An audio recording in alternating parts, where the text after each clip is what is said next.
Ladies and gentlemen, the jury, now is the time that the court will instruct you as to the law as I find it applicable in this case. I want to state at the beginning that if I say word defendant, that enduring my charge is referring to both defendants in this case, okay? If I say him or her, I'm not referring to anyone particular, just me.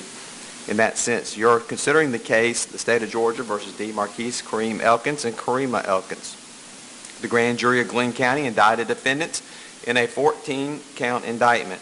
The indictment charges defendant D. Marquise Kareem Elkins with the offenses of malice murder, 2 counts of felony murder, 4 counts of aggravated assault, 2 counts of criminal attempt to commit armed robbery, cruelty to children in the first degree, possession of firearm during the commission of a felony.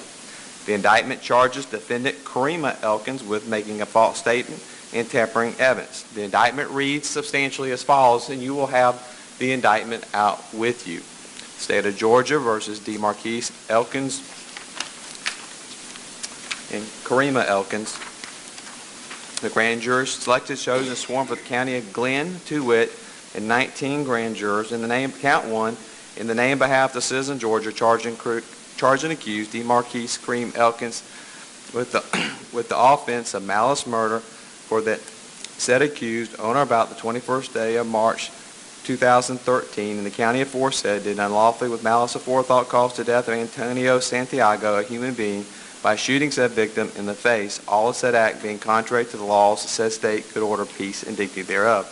Count 2, and the grand jurors aforesaid on the oath aforesaid in the name and behalf of the citizens of Georgia, further charged and accused D. Marquise Kareem Elkins and Dominique Demetrius lying with the offense of felony murder for the said accused on or about the 21st day of March 2013 in the county aforesaid while in the commission of a felony, to wit, aggravated assault, as alleged in count 4 of this indictment, did cause the death of Antonio Santiago, a human being, all said act being contrary to the laws of said state, the good order, peace, and dignity thereof. Count 3, and the grand jurors aforesaid on the oaths aforesaid in the name and behalf of the citizens of Georgia, further charged and accused D. Marquise Kareem Elkins and Dominique Demetrius lying with the offense of felony murder for that the said accused on or about the 21st day, March 2013, in the county aforesaid while in the commission of a felony, to wit, criminal attempt to commit armed robbery, as alleged in count 5 of this indictment, did cause the death of Antonio Santiago, a human being, all of said act being contrary to the laws of the said state, the good order, peace, and dignity thereof.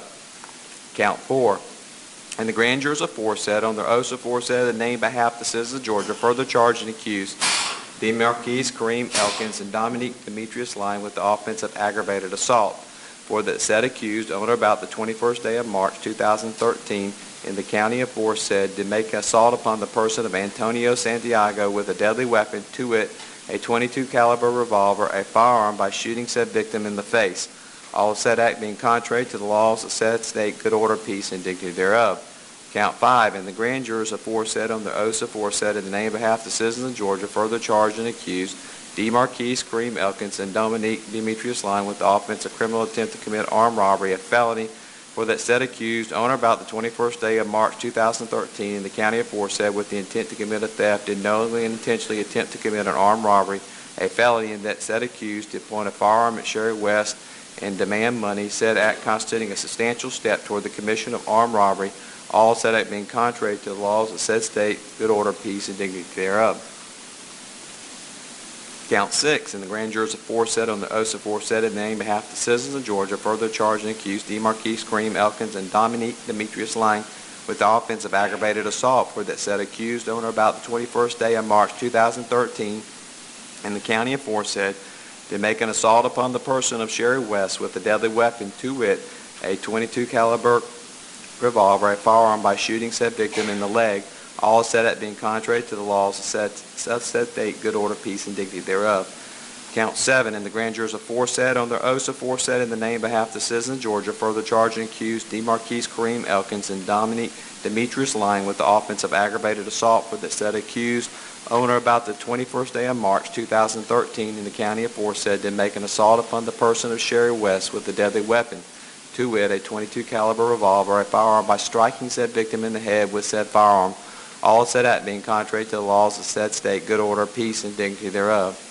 Count 8, and the grand jurors aforesaid on the oaths aforesaid in the name and behalf of the citizens of Georgia, further charge and accuse DeMarquise Karima Elkins and Dominique Demetrius Lang with the offense of cruelty to children in the first degree, for that said accused on or about the 21st day of March 2013 in the county aforesaid did maliciously cause Antonio Santiago, a child under the age of 18 years, cruel and excessive physical pain by shooting said victim in the face. All said act being contrary to the laws of said state, good order, peace, and dignity thereof. Count 9. And the grand jurors aforesaid, on their oaths aforesaid, in the name of half the citizens of Georgia, further charge and accuse DeMarquise Karima Elkins with the offense of possession of a firearm during the commission of a felony, for that said accused on or about the 21st day of March 2013 in the county aforesaid did unlawfully have on his person a firearm, to wit, a .22 caliber revolver during the commission of a felony involving the person of another, to wit, criminal attempt to commit armed robbery as alleged in count 5 of this indictment, all said act being contrary to the laws of said state, the good order, peace, and dignity thereof.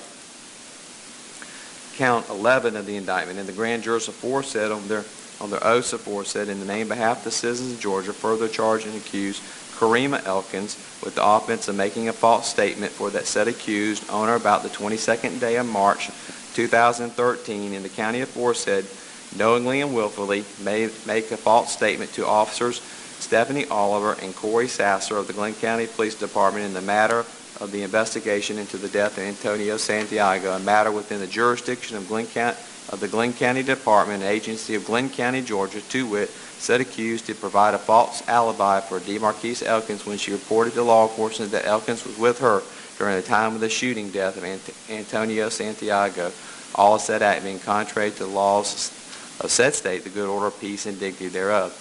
Count 12, and the grand jurors aforesaid on their oaths aforesaid in the name and behalf of the citizens of Georgia further charge and accuse Karima Elkins and Sabrina Elkins with the offense of tampering with evidence, for that said accused between the 21st day of March 2013 and the 25th day of March 2013, the exact date of the offense being unknown to the grand jury, in the county aforesaid did knowingly conceal physical evidence, to wit, a .22 caliber revolver used in the shooting death of Antonio Santiago by throwing said firearm into a saltwater pond with the intent to obstruct the prosecution of another person, to wit, DeMarquise Elkins, for the crime of murder, a felony. All said act being contrary to the laws of said state, the good order, peace, and dignity thereof. Count 14. And the grand jurors aforesaid on their oaths aforesaid in the name and behalf of the citizens of Georgia further charge and accuse DeMarquise Karima Elkins with the offense of criminal attempt to commit armed robbery, a felony, for that said accused on or about the 11th day of March 2013 in the county aforesaid with the intent to commit a theft, did knowingly and intentionally attempt to commit an armed robbery, a felony, and that said accused did point a firearm at Wilfredo Calix Flores and demand his wallet and cell phone, said act constituting a substantial step toward the commission of armed robbery, all said act being contrary to the laws of said state, the good order, peace, and dignity thereof. Count 15. And the grand jurors aforesaid on their oaths aforesaid in the name and behalf of the citizens of Georgia further charge and accuse DeMarquise Karima Elkins with the offense of aggravated assault, for that said accused on or about the 11th day of March 2013 in the county aforesaid did make an assault upon the person of Wilfredo Calix Flores with a deadly weapon, to wit, a .22 caliber revolver, a firearm, by shooting said victim in the arm with said firearm, all said act being contrary to this state, the good order, peace, and dignity thereof. Ladies and gentlemen, the defendants have entered pleas of not guilty to this indictment. The indictment and the plea forms the issues you are to decide. Neither the indictment nor the pleas of not guilty should be considered by you as evidence. A defendant is presumed innocent until proven guilty. A defendant enters upon the trial of his or her case with a presumption of innocence in his or her favor. This presumption remains with him or her until it is overcome by the state with evidence which is sufficient to convince you beyond a reasonable doubt that he or she is guilty of the offense or offenses charged. No person shall be convicted of any crime unless and until each element of the crime charged is proven beyond a reasonable doubt. The burden of proof rests upon the state to prove every material allegation of the indictment and every essential element of the crime or crimes charged beyond a reasonable doubt. There is no burden of proof upon a defendant whatsoever and the burden never shifts to a defendant to introduce evidence or to prove innocence. When a defense is raised by the evidence, the burden is on the state to negate or disprove it beyond a reasonable doubt. However, the state is not required to prove guilt of a defendant beyond all doubt or to a mathematical certainty. A reasonable doubt means just what it says. A reasonable doubt is a doubt of a fair-minded, impartial juror honestly seeking the truth. A reasonable doubt is a doubt based upon common sense and reason. It does not mean a vague or arbitrary doubt, but is a doubt for which a reason can be given, arising from a consideration of the evidence or a lack of evidence or a conflict in the evidence. After giving consideration to all the facts and circumstances of this case, if your minds are wavering, unsettled, or unsatisfied as to any defendant, then that is a doubt of the law, and you should acquit that defendant. But if that doubt does not exist in your minds as to the guilt of any defendant, then you would be authorized to convict any such defendant. If the state fails to prove a defendant's guilt beyond a reasonable doubt, it would be your duty to acquit that defendant. Facts and circumstances that merely place upon a defendant a grave suspicion of a crime charged or merely raise a speculation or conjecture of his or her guilt are not sufficient to authorize the conviction of that defendant. Members of the jury, as I told you, it is my duty and responsibility to determine the law that applies to this case and to instruct you on that law. You are bound by these instructions. It is your responsibility to determine the facts of the case from all the evidence presented. Then you must apply the law that I give you in these instructions to the facts as you find them to be. Your oath requires that you will decide this case based upon the evidence. Evidence is the means by which any fact that is put into issue is established or disproved. Evidence includes all the testimony of the witnesses or the equivalent, such as depositions, any exhibits admitted during the trial, any stipulations of the attorneys, that is, any facts to which the attorneys have agreed with approval by the court. Evidence does not include the indictment, the plea of not guilty, opening and closing remarks of attorneys, or questions asked by the attorneys. The parties have entered into stipulations about certain facts, testimony, exhibits. Those stipulations have been approved by the court. Where parties stipulate facts, this is in the nature of evidence. You may take that fact or those facts as given without the necessity of further proof. However, you are not required to do so, and even such matters may be contradicted by other evidence. You shall make all decisions based upon the evidence in this case. Where parties stipulate as to testimony, documents, and/or exhibits only, this is in the nature of evidence. You may take that testimony as if it were given in court, and you may rely on it if you find it credible. However, either party may dispute such evidence by other evidence. You must make all decisions based on the evidence in this case. Evidence can be either direct or circumstantial or both. In considering evidence, you may use reasoning and common sense to make deductions and reach conclusions. You should not be concerned about whether evidence is direct or circumstantial. Direct evidence is the testimony of a person who asserts that he or she has actual knowledge of a fact, such as an eyewitness. Circumstantial evidence is proof of a set of facts and circumstances that tend to prove or disapprove another fact by inference, that is, by consistency with such fact or elimination of other facts. There is no legal difference in the weight you may give to either direct or circumstantial evidence. To authorize a conviction on circumstantial evidence, the proved facts must not only be consistent with the theory of guilt, but must exclude every other reasonable theory other than the guilt of the accused. You would be authorized to convict only if the evidence, whether direct or circumstantial or both, excludes all reasonable theories of innocence and proves the guilt of the accused beyond a reasonable doubt. The jury must determine the credibility of witnesses. In deciding this, you may consider all the facts and circumstances of the case, including the witness's manner of testifying, their intelligence, their means and opportunity of knowing the facts about which they testify, the nature of the facts about which they testify, the probability or improbability of their testimony, their interest or lack of interest in the outcome of the case, and their personal credibility as you observe it. Testimony has been given in this case by certain witnesses who are termed experts. Expert witnesses are those who, because of their training and experience, possess a knowledge in a particular field that is not common knowledge or known to the average citizen. The law permits expert witnesses to give their opinions based upon that training and experience. You are not required to accept the testimony of any witnesses, expert or otherwise. Testimony of expert, like that of all witnesses, is to be given only such weight and credit as you think it is properly entitled to receive. In determining the credibility of witnesses and any testimony by them in court, you may consider, where applicable, evidence offered to attack the credibility or believability of such witness. This would include proof that a witness has been convicted of a felony or offense, or that witness has been convicted of a crime involving dishonesty or a false statement. You have received in evidence prior convictions of certain witnesses. You may consider this evidence only insofar as it may relate to the attacking the credibility of those witnesses and not for any other purpose. To impeach a witness is to show that that witness is unworthy of belief. Any witness may be impeached by disproving the facts to which the witness testified. You may determine whether there was evidence that a witness testified falsely about an important fact during the course of the trial as opposed to some other time during the trial. In doing so, you may make a determination whether the misstatement was because of an innocent lapse in memory or an intentional attempt to deceive. You should consider all the facts and circumstances of any prior statements. In assessing the credibility of a witness, you may consider any possible motive in testifying if shown. In that regard, you are authorized to consider any possible pending prosecutions, promises of leniency, or similar matters. You alone decide the believability of witnesses. The testimony of a single witness, if believed, is sufficient to establish a fact. Generally, there is no legal requirement of corroboration of a witness, provided that you find the evidence to be sufficient. An exception to this rule is made in the case of a crime where the witness is an accomplice. The testimony of an accomplice alone is not sufficient to warrant a conviction.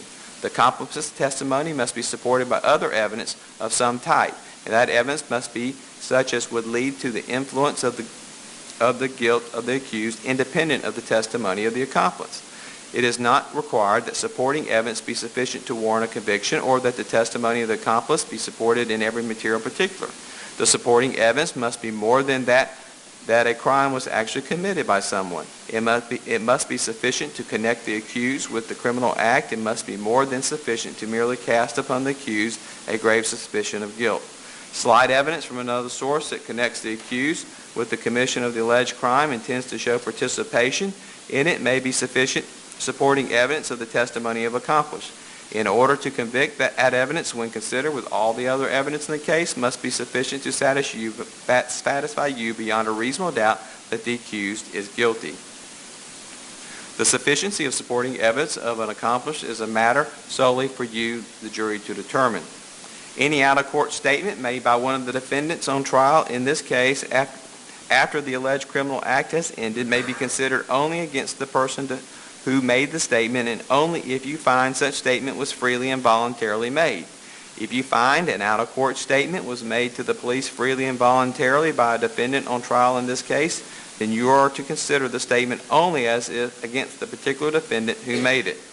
A defendant does not have to present any evidence or testify. If a defendant chooses not to testify, you may not consider that in any way in making your decision.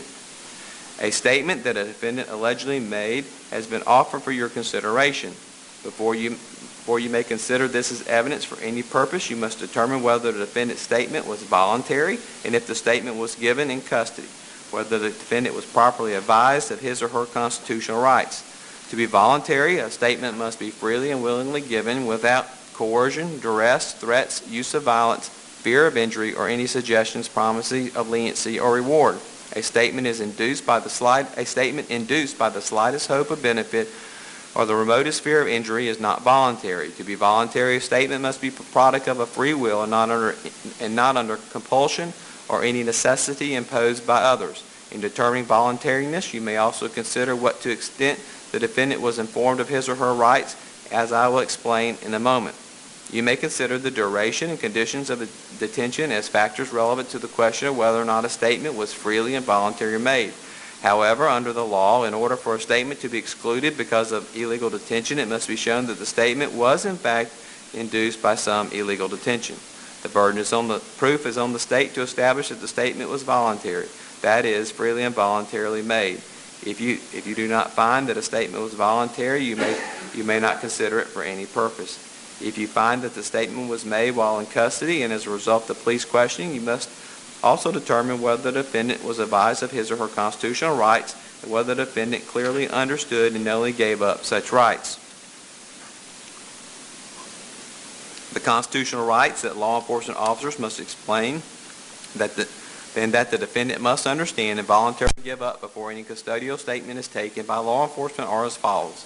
1. The defendant had the right to remain silent. 2. If the defendant chose not to remain silent, he or she said anything he or she said could be used as evidence against the defendant in court. 3. The defendant had a right to consult a lawyer before any questioning and to have the lawyer present with him or her at all times during any questions. And 4. If the defendant did not have money for a lawyer would have been provided for him or her to represent him or her before any questioning and to present with him or her during any questioning.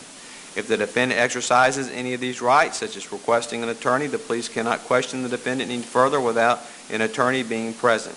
If the police initiate or continue conversation with the defendant after the defendant exercises such right, then any statement made to the police by the defendant after he or she exercises such right would not be voluntary, and you must disregard it entirely and completely in reaching your verdict in the case, except for the purpose of attacking witness credibility.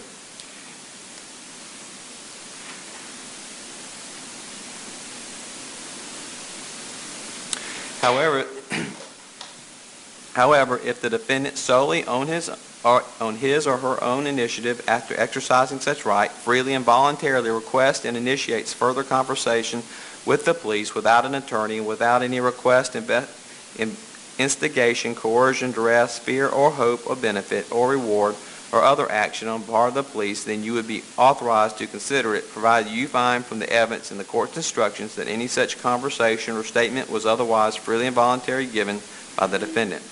The burden of proof is upon the state to establish that the warnings of all rights mentioned were given and they were understood and only given up by the defendant. If you find that the defendant's statement was voluntary and that all the warnings as to the defendant's constitutional rights were given, that the defendant did understand the meaning of what was said and only gave up such rights, then you may consider it as evidence. If so, then you must apply the general rules for testing the believability of witnesses and decide what weight, if any, you will give to all or any part of such evidence. If you fail to find the defendant was properly informed of these rights and that he or she understood and gave up those rights, you must disregard the statement entirely and give no consideration to it in reaching your verdict, except for the purpose of attacking the credibility of the witness. You should consider with great care and caution the evidence of any out-of-court statement made allegedly by a defendant offered by the state. The jury may believe such statement in whole or in part, believing that which you find to be true and rejecting that which you find to be untrue. You alone have the duty to apply the general rules for testing the believability of witnesses and to decide what weight should be given to all or any part of such evidence. A defendant's out-of-court statement, unsupported by any other evidence, even if believed, is not sufficient to justify conviction. However, proof by other evidence beyond reasonable doubt that the crime alleged has been committed may constitute supporting evidence of the defendant's statement, if any, should you so find. The law does not fix the amount of supporting evidence necessary. You must determine whether or not other evidence sufficiently supports a defendant's statement so as to justify a conviction. If you find that there was a statement made by the defendant that was supported by other evidence, the degree of proof necessary to convict is that you be satisfied of the guilt of the defendant beyond any reasonable doubt. Identity is a question of fact for you to determine. Your determination of identity is dependent upon the credibility of the witness or witnesses offered for this purpose. You should consider all the factors previously charged regarding the credibility of witnesses. Some, but not all, the factors you may consider in assessing the reliability of identification are: 1, the opportunity of the witness to view the alleged perpetrator at the time of the alleged incident; 2, the witness' degree of attention toward the alleged perpetrator at the time of the alleged incident; 3, the possibility of mistaken identity; 4, whether the witness identification may have been influenced by factors other than the view that the witness claimed to have; 5, whether the witness on any prior occasion did not identify the defendant in this case as the alleged perpetrator; and 6, the length of time between the crime and the out-of-court identification. It is for you to say whether, under the evidence in this case, the testimony of the witnesses, and the facts and circumstances of the case sufficiently identify a defendant beyond a reasonable doubt as the perpetrator of the alleged crime or crimes. It is not necessary that the defendant show that another person committed the alleged offense or offenses. If you do not believe that a defendant has been sufficiently identified as the person who committed the alleged crime or crimes, or if you have any reasonable doubt as such, then it would be your duty to acquit that defendant. The burden of proof rests on the state to prove beyond a reasonable doubt the identity of each defendant as the person who committed the crime or crimes alleged in this bill of indictment. Ladies and gentlemen, defendants are charged with crimes against the laws of the state. A crime is a violation of a statute in this state in which there is a joint operation of an act and an intention. Intent is an essential element of any crime and must be proved by the state beyond a reasonable doubt. Intent may be shown in many ways, provided you, the jury, believe that it existed from the proven facts before you. It may be inferred from the proven circumstances or by acts and conduct, or it may be, in your discretion, inferred when it is the natural and necessary consequence of the act. Whether or not you draw such an inference is a matter solely within your discretion. Criminal intent does not mean an intention to violate the law or to violate a penal statute, but means simply the intention to commit the act that is prohibited by a statute. A defendant will not be presumed to have acted with criminal intent, but you may find such intention or the absence of it upon a consideration of words, conduct, demeanor, motive, and or other circumstances connected with the act for which he or she is being prosecuted. Every person is presumed to be of sound mind and discretion, but this presumption may be rebutted. You may infer, if you wish to do so, that the acts of a person of a sound mind and discretion are the product of that person's will, and that a person of sound mind and discretion intends the natural and probable consequences of those acts. Whether or not you make any such inferences is a matter solely with your discretion. Every party to a crime may be charged with and convicted of commission of the crime. A person is a party to the crime only if that person directly commits the crime, 1. 2. Intentionally helps in the commission of the crime, 3. Intentionally advises, encourages, hires, counsels, or procures another to commit the crime, or 4. Intentionally causes some other person to commit the crime under such circumstances that the other person is not guilty of any crime either in fact or because of legal incapacity.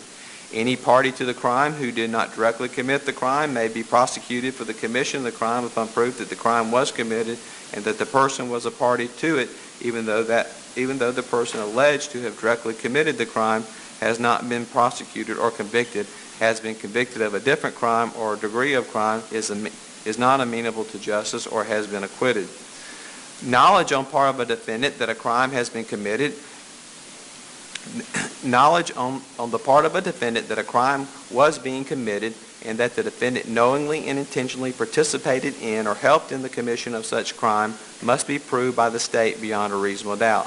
If you find from the evidence in this case that the defendant had no knowledge that a crime was being committed, or that the defendant did not knowingly, intentionally commit, participate, or help in the commission of the alleged offense, then it would be your duty to acquit that defendant. On the other hand, should you find beyond a reasonable doubt that the defendant had knowledge that a crime was being committed and he or she knowingly, intentionally participated or helped in the commission of it, then you would be authorized to convict that defendant.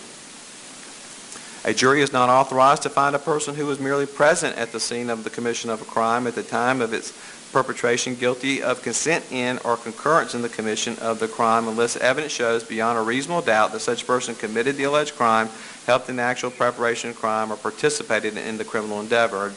A jury is not authorized to find that a person who was merely associated with other persons involved in the commission of a crime guilty of consent in or concurrence in the commission of the crime unless the evidence shows beyond a reasonable doubt that such person helped in the actual perpetration of the crime or participated in the criminal endeavor.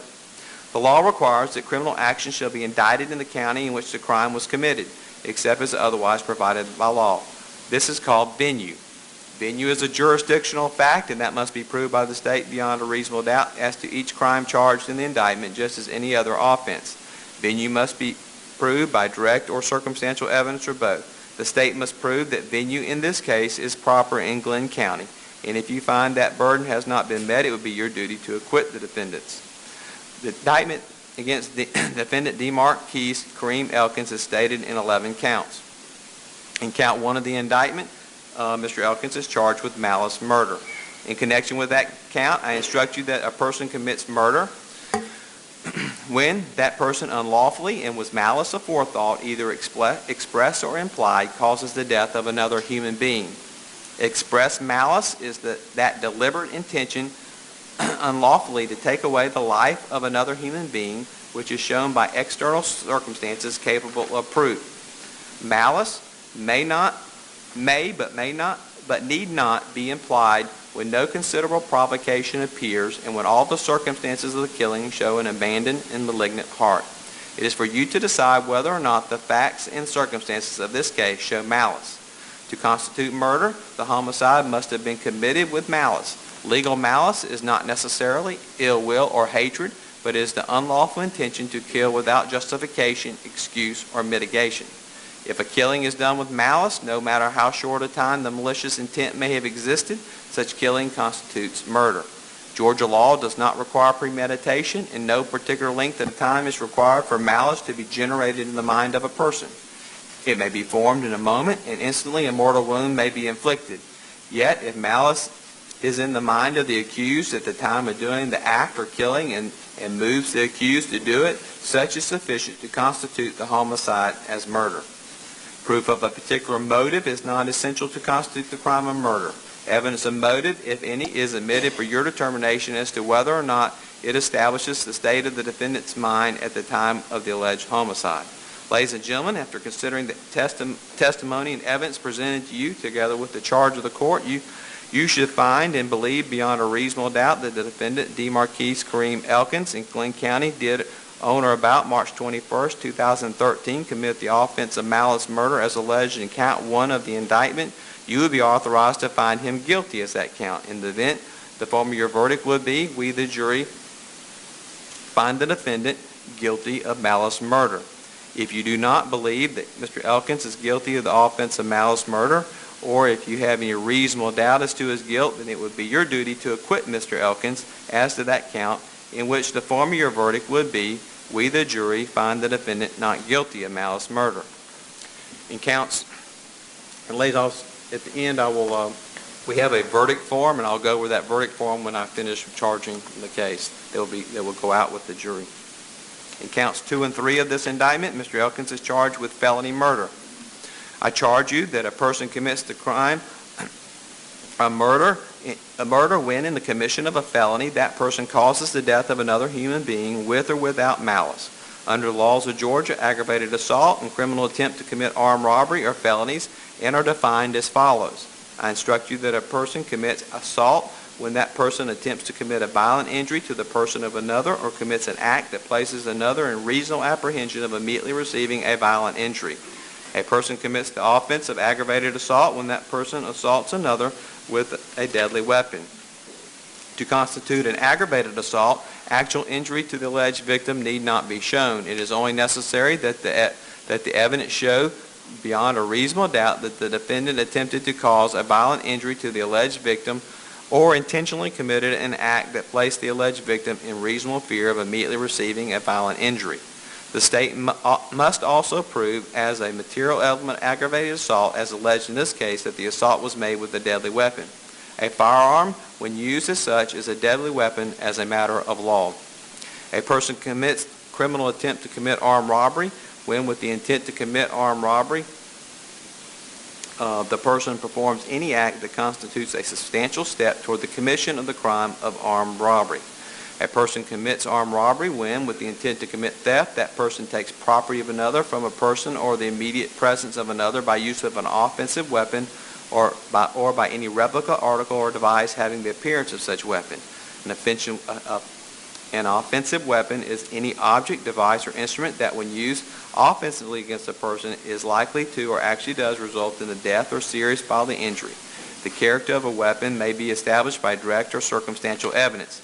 If you find and believe beyond a reasonable doubt that Mr. Elkins committed the homicide alleged in this bill indictment at the time he was engaged in the commission of a felony of aggravated assault and or criminal attempt to commit armed robbery, then you would be authorized to find Mr. Elkins guilty of murder, whether the homicide was intended or not.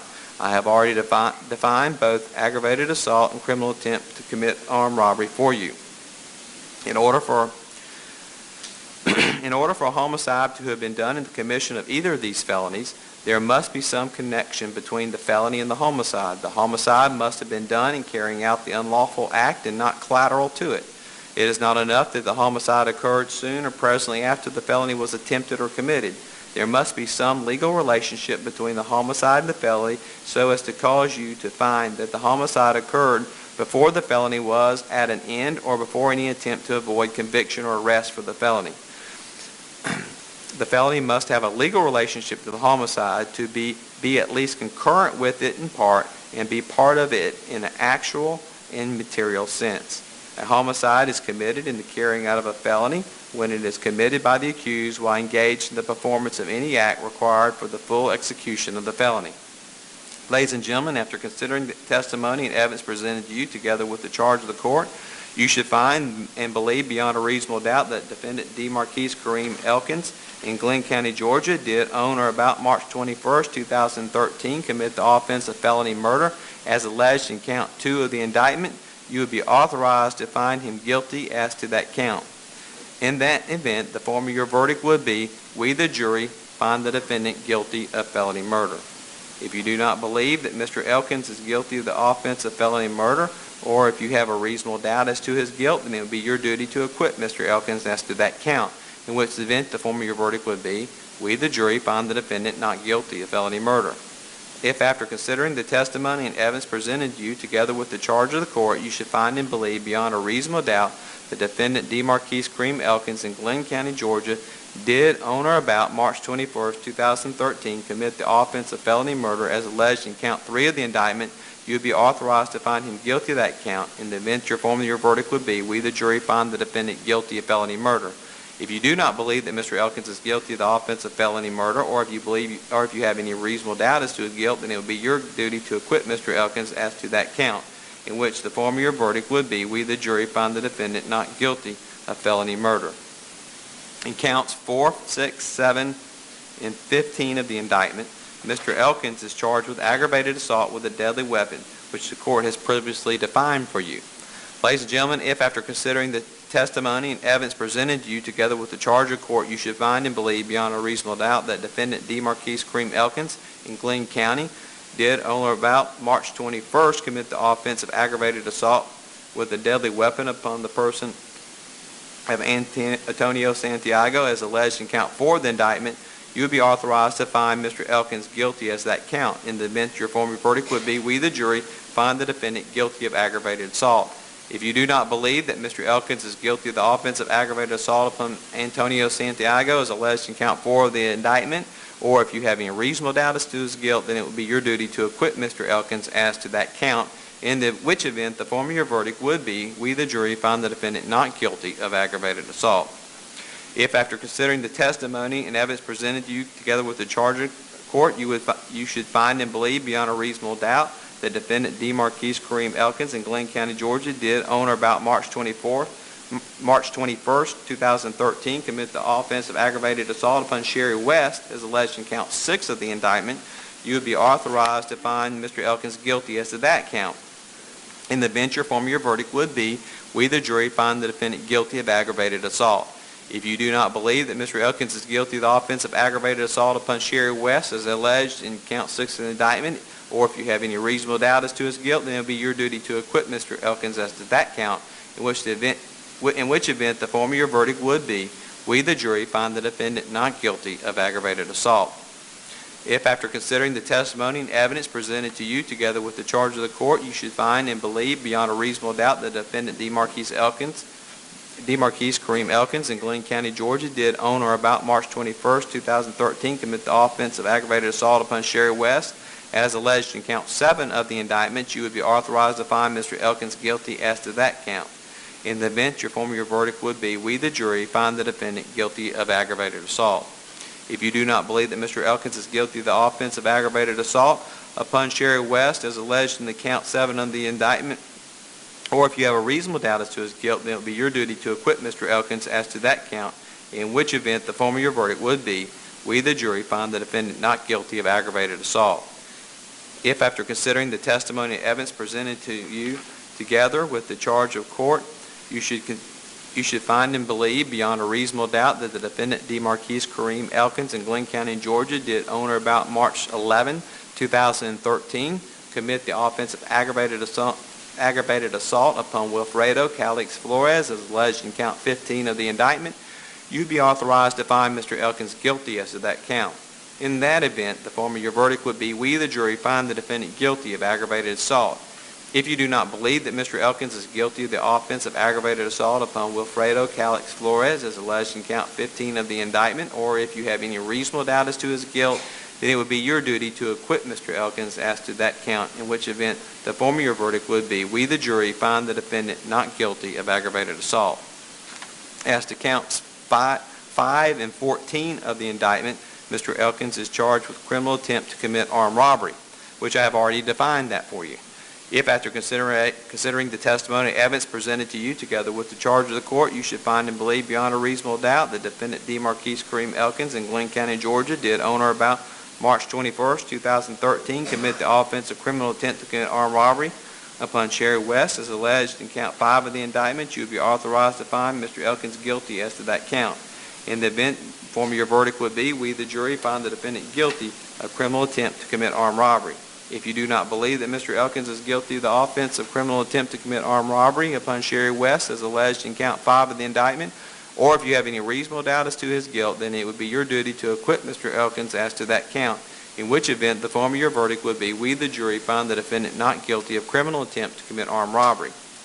If, after considering testimony and evidence presented to you together with the charge of the court, you should find and believe beyond a reasonable doubt the defendant, DeMarquise Karima Elkins in Glenn County, Georgia, did on or about March 11, 2013, commit the offense of criminal attempt to commit armed robbery upon Wilfredo Calix Flores as alleged in count 14 of the indictment, you will be authorized to find Mr. Elkins guilty as to that count.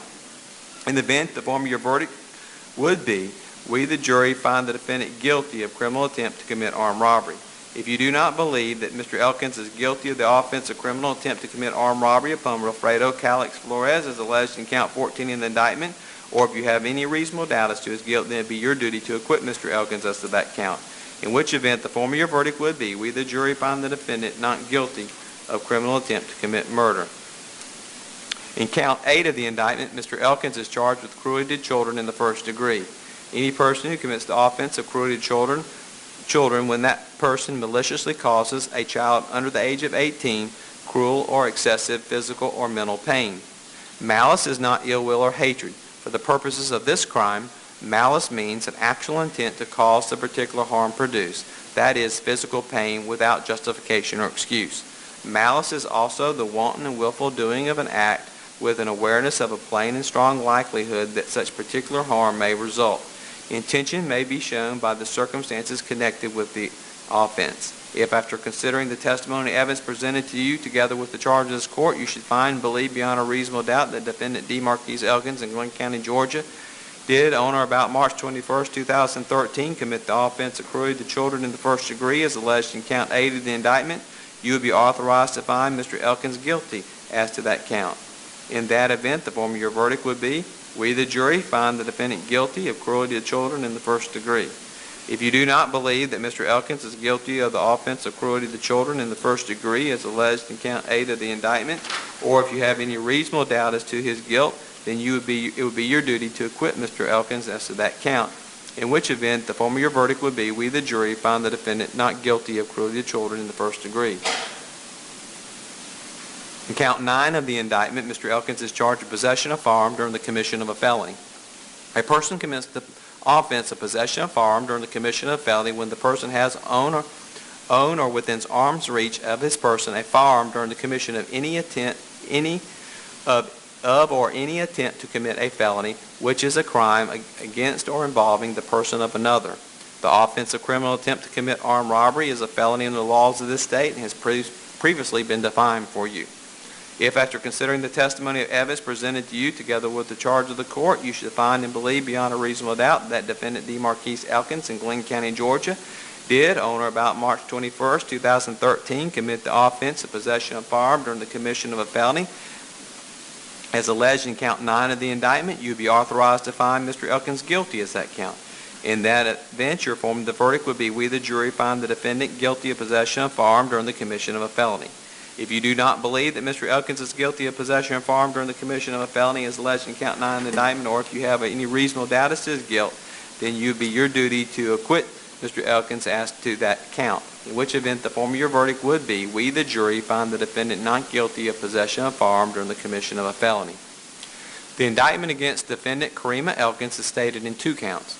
In count 11 of the indictment, Ms. Elkins is charged with making a false statement. A person makes a false statement when he or she knowingly and willfully falsifies, conceals, or covers up by any trick, scheme, or device a material fact or makes a false, fictitious, or fraudulent statement or entry in any manner within the jurisdiction of any department or agency of state government or of the government of any county, city, or other political subdivision of the state. If after considering the testimony and evidence presented to you together with the charge of the court, you should find and believe beyond a reasonable doubt the defendant Karima Elkins in Glenn County did, on or about March 22nd, 2013, commit the offense of making a false statement as alleged in count 11 in the indictment, you'd be authorized to find Ms. Elkins guilty as to that count. In that event, the form of your verdict would be, we the jury find the defendant guilty of making a false statement. If you do not believe that Ms. Elkins is guilty of making a false statement as alleged in count 11 of the indictment, or if you have reasonable doubt as to her guilt, then it would be your duty to acquit Ms. Elkins as to that count, in which event the form of your verdict would be, we the jury find the defendant not guilty of making a false statement. In count 12 of the indictment, Ms. Elkins is charged with tampering with evidence. A person commits the offense of tampering with evidence when, with the intent to prevent the apprehension or cause the wrongful apprehension of any person or obstruct the prosecution or defense of any person, he or she knowingly destroys, alters, conceals, or disguises physical evidence or makes, devises, prepares, or plants false evidence. If after considering the testimony and evidence presented to you together with the charge of the court, you should find and believe beyond a reasonable doubt that defendant Karima Elkins in Glenn County, Georgia did between the 21st day of March 2013 and the 25th day of March 2013 commit the offense of tampering with evidence as alleged in count 12 of the indictment, you'd be authorized to find Ms. Elkins guilty as to that count. In that event, the form of your verdict would be, we the jury find the defendant guilty of tampering with evidence. If you do not believe that Ms. Elkins is guilty of tampering with evidence as alleged in count 12 of the indictment, or if you have reasonable doubt as to her guilt, then it would be your duty to acquit Ms. Elkins as to that count, in which the event the form of your verdict would be, we the jury find the defendant not guilty of tampering with evidence. Though you may consider all the evidence as a whole, a conviction of one defendant does not necessarily require conviction of another. You, the jury, must determine the guilt or innocence of each defendant separately. Ladies and gentlemen, by no ruling or comment that the court has made during the progress of the trial of this trial, has the court intended to express any opinion upon the facts of this case, upon the credibility of the witnesses, upon the evidence, or upon the guilt or innocence of any defendant. Your verdict should be a true verdict based upon your opinion of the evidence according to the laws given to you in this charge. You are not to show favor or sympathy to one party or the other. It is your duty to consider the facts objectively without favor, affection, or sympathy to either party. In citing this case, you should not be influenced by sympathy or prejudice for or against either party. You are only concerned with whether the state has carried its burden of proving the guilt of the defendants beyond a reasonable doubt. You are not to concern yourself with punishment. One of the first duties in the jury room will be to select one of your number to act as foreperson, who will preside over your deliberations and who will sign the verdict to which all 12 of you freely and voluntarily agree. You should start your deliberations with an open mind, consult with one another, and consider each other's views. Each of you must decide the case for yourself, but you should do so only after discussion and consideration of the case with your fellow jurors. Do not hesitate to change an opinion if you are convinced that is wrong. However, you should not surrender an honest opinion in order to be congenial or to reach a verdict solely because of the opinions of other jurors. If it becomes necessary during your deliberations to communicate with the court, you may send a note to the bailiff signed by your foreperson. No member of the jury should ever attempt to communicate with the court by any means other than a signed writing, and the court will not communicate with any member of the jury on any subject touching the merits of this case other than in a writing or orally here in court. Ladies and gentlemen, whatever your verdict is, it must be unanimous. That is, it's to be agreed to by all 12. The verdict must be signed by one of your members as foreperson, dated, and returned to be published in open court.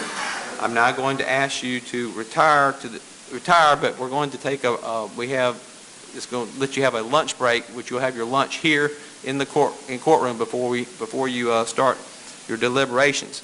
Before you start, you're not going to be able to start your deliberations until after we send the indictment back and all the evidence, okay? So first thing we're going to do is go to lunch, in which there's 2 alternates. The alternates will eat with you at lunch, so at this time when I put you in recess for lunch, everybody will be together, and then the alternates will be separated from you to begin your deliberations. Very important during lunch, don't discuss this case. You're not allowed to discuss this case amongst yourselves or allow anyone to discuss it with you until you have picked your foreman and you have received the indictment and the evidence in this case. Okay? With those instructions, we'll be in recess for lunch, and then we'll It's all rise on the jury. give you further instructions.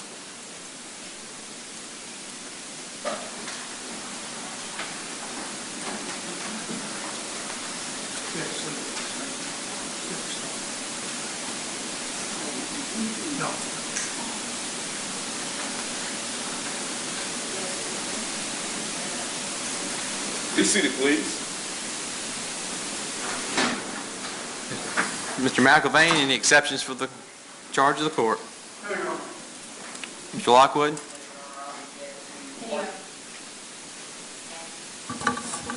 I would object to the charge of party to the crime being given, as I noted my exception to yesterday evening. Also, I would object to the lack of the abandonment charge, which I requested yesterday, the lack of the lesser included offense charge as to possession of a firearm by someone under the age of 18 as to count 9, which I requested yesterday, and the juvenile rights, which I requested yesterday with respect to the constitutional rights read to Mr. Elkins. So noted. Any objections from the state? No, Your Honor. Okay, jury, y'all go ahead and let's get the evidence together. You know what? I didn't really talk to them much about the verdict form. Have y'all seen the verdict form?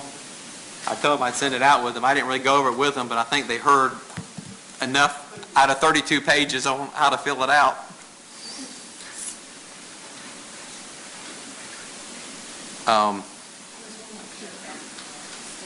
Pardon me?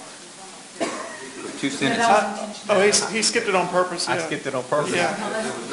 I agreed with the skip.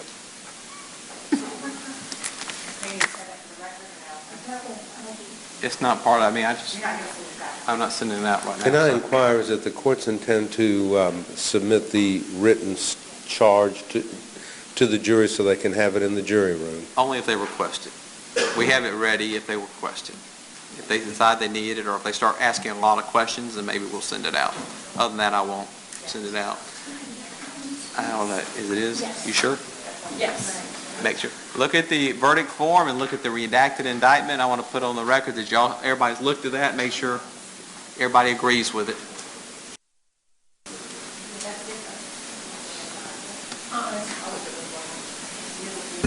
The state has no objection to the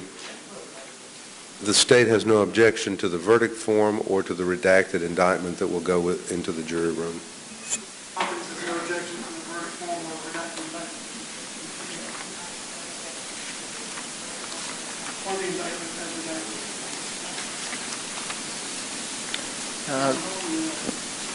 DeMarquise Elkins has no objection as to the redacted indictment. Let me finish going through the verdict form. Okay, please. I believe Mr. Lockwood has caught several errors on our verdict form maybe before. On the verdict form? Oh. Very detail oriented. That's why I want y'all to look at it.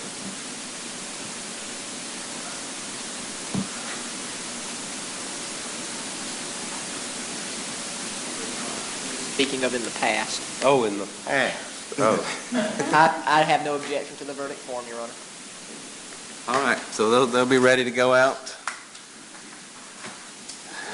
Now, let's go ahead and just get all the evidence ready, because then when I'll have the bailiffs will instruct me when they're finished eating lunch. Do y'all wish me to bring them back into the courtroom to separate them out once they've eaten lunch?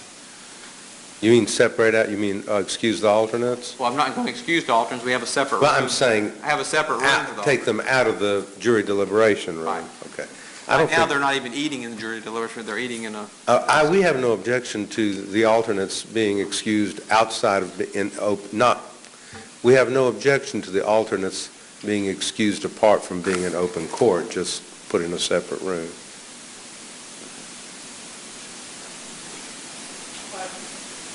If Karima Elkins has no objection, oh, come on. Karima Elkins has no objection to the court dismissing him in the back or bringing him out, however the court sees fit to do it. Dean Marquise Elkins would leave that to the court's preference, whether it wishes to do it in open court or do it in the back. It makes no All right, difference. thank you.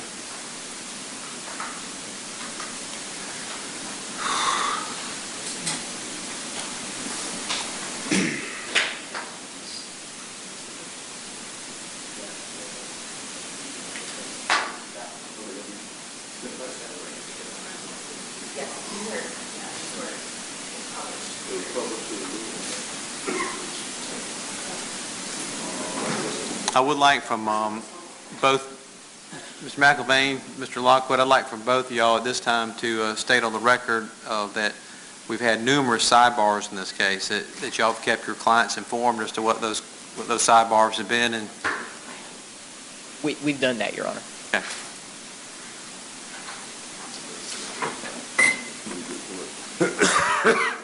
I've explained it to my client each time, Your Honor. All right, very good.